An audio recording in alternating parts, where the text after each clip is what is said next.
Good morning, everyone. Today is gonna be a pretty short day from the Ravenswing Brewery, which was amazing, to Silver City. It's about 27 miles, and it's kind of a logistical quagmire because the last 13 miles or so are just highway walking, which is always a bit risky, but especially so at night. So theoretically, a desperado could have walked from the brewery back to the trail and then 27 miles in Silver City all in one day. But that is a little bit too extreme. Even if there weren't any evening highway walks. So instead, we, meaning me and Yuli and Hobbit, are going to walk just 14 miles to mile 142.5, I think, or 142.3, where there is a water source.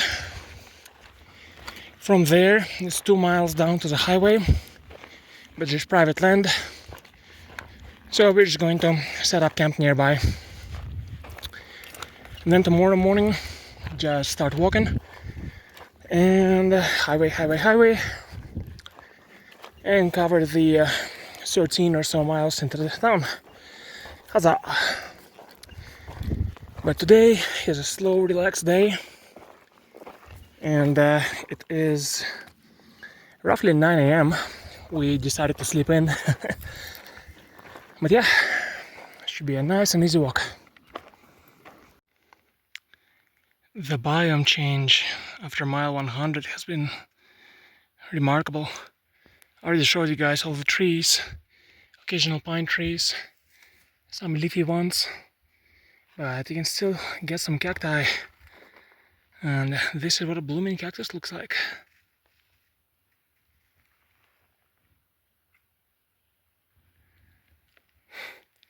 Our host last night, Paige from Ravenswing, assured us that the desert will still make a comeback. So this is not a goodbye, cactus. This is not a goodbye. This is only a so long. And here it is, mile 135.5, the exact midpoint of today's journey. Still feels almost like cheating to cover only 14 miles in a day. In a way, depending on how you look at it, it's 27 miles split across 3 days, or 9 miles per day average. Because you gotta walk to the water cache, and then you gotta do the highway walk, and then you spend a zero in town in Silver City, which is very, very important to let your legs and especially feet and especially your toes rest and adjust, and do your laundry, stock up on food, recharge the devices, yada yada yada. This is today's lunch. I'm going to do my best to try to shove it all into my pie hole. So corn nuts, which are very high in sodium, good electrolytes. One of Costco's protein bars, and you can tell by my voice how excited I am about those. This is this is the opposite of organic food, but it's good. This is just what a hiker needs. It's got 420 calories, probably intentional, and a bunch of protein, and it's actually faster to eat and more filling than a bag of ramen noodles, which is about 370 cal. On this trail, or on any big trail, you either become good at mathematics or you end up in weird situations. And salted almonds. These are delicious and they're very, very high in good fat. And also a bottle, or what's left of a bottle, of electrolyte water and half a liter of water. From here, for the next 9 miles or so to the highway, it's just gonna be a straight downward journey, and it's gonna be pretty funny. Just zoom downhill, building more and more momentum, breaking the sound barrier, the hiker trash menace. Alright, it's lunchtime. And this here is your daily deep point of view. This is mile 137.0. Today is May 8th, 2:17 p.m. Let's walk.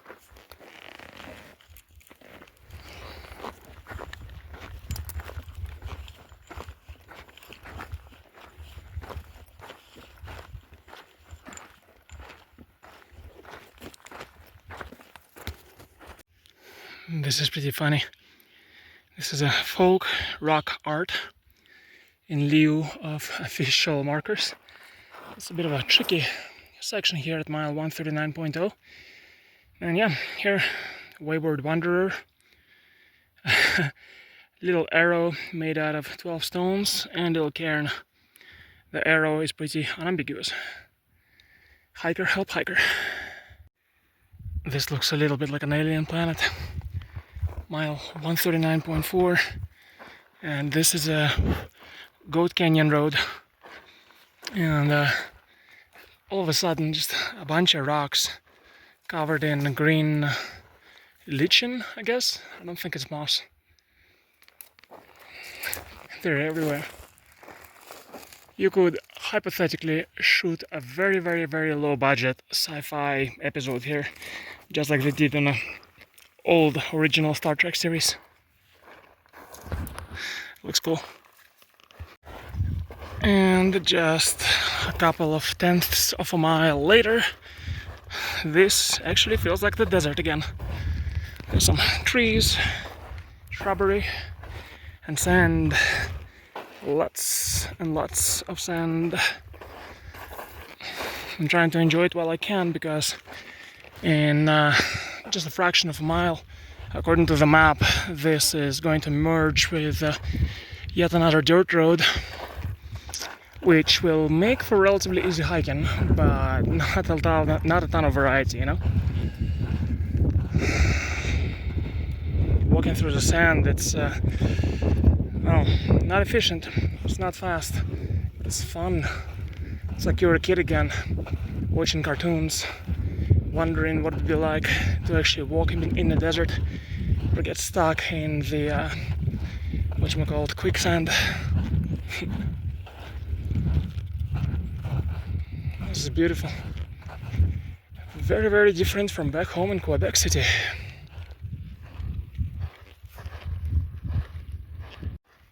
Ladies and gentle beings, behold your daily dose of cows. Is there a cow or a very skinny bear? I think it's a cow. Moo! Moo moo! Moo! No, it doesn't want to talk to me. Man, not a social day. Good on them for finding shade, but also, where are the rest of them? There's two cows. Yet another New Mexico mystery. Okay, now that's what I call a New Mexican standoff. It's me and two pairs of cows. Baby cow and mama cow, times two, versus the Godfather. And that cow over there looks a little bit territorial. I'm just holding my phone at chest level here to look slightly less threatening. Hi, mama cow. You know, I've read so much on the etiquette of approaching bears, or not approaching bears, and not a single book about cows.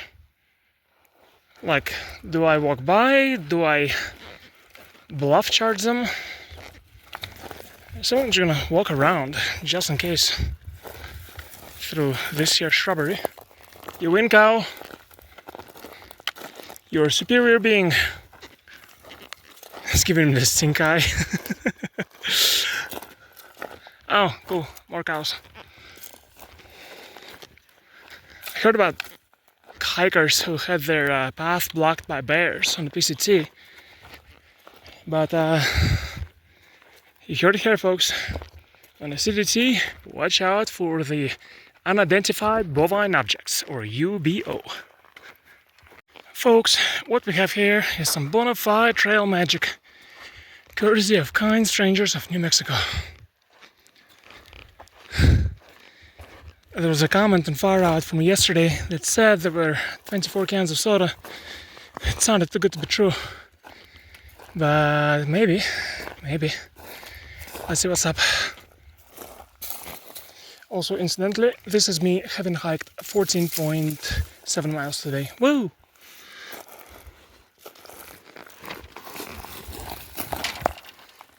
We have several warm cans of Sprite. Woo! And a trash bag for said Sprite cans.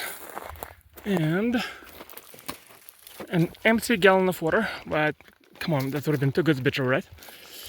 So my plan is to feast on Sprite and then go find water from the cow source and hopefully find my friends, unless they hiked away. That thing over there, that white blob in the background, is a do not pass gate, which indicates the boundary of somebody's private property. So this is really the last place to camp. Well, I hope they're still here. Gonna pop open a can of Sprite. Thank you again, kind stranger. And go on a bit of a scavenger hunt, eh? The last cow encounter of the day. Or encounter. But I really don't like getting cow water, even with the filter. Especially with the cows all around it. Because A, I don't trust them, and B, they don't seem to like me much. But gotta do what you gotta do. It's gonna be a long 14-something walk to the city. Even if I start in the morning, which I will. The plan is to get in, establish my superiority and authority, and then slowly filter out 4 liters of water. For dinner, breakfast, and for the long walk ahead. Can't have just Sprite alone. Yeah, they're staring at me. Hiding. Guys, I don't like this either. Let's be friends. Right, let's see how it goes. This is one of those times where I really have to put all my faith into the products of the Sawyer Squeeze Corporation. Because, as you can see, there's stuff growing at the bottom. I mean, reasonably clean-ish, if I avoid the floating bits. And I don't see any dead animals floating inside, which is a bonus. Yay! And time to get to work. And here we are, 4 liters of freshly clean, presumably sterile and safe to drink cow water. Woo! And these cows are not happy cows at all. Like, I'm sorry cows, but they just completely freaked out, started mooing back and forth, communicating in their little cow language. Yeah, sorry guys. One of them, the one that has horns, just walked up pretty close, like right over there, just in front of the tree, and yeah, it just gave me the worst stink eye ever, while it drank out of the trough and I filtered. So yeah, I don't think I made any friends here, but got enough water for dinner, breakfast, whatever, and our highway walk tomorrow. 14 miles, probably gonna be 2.5 liters, probably less.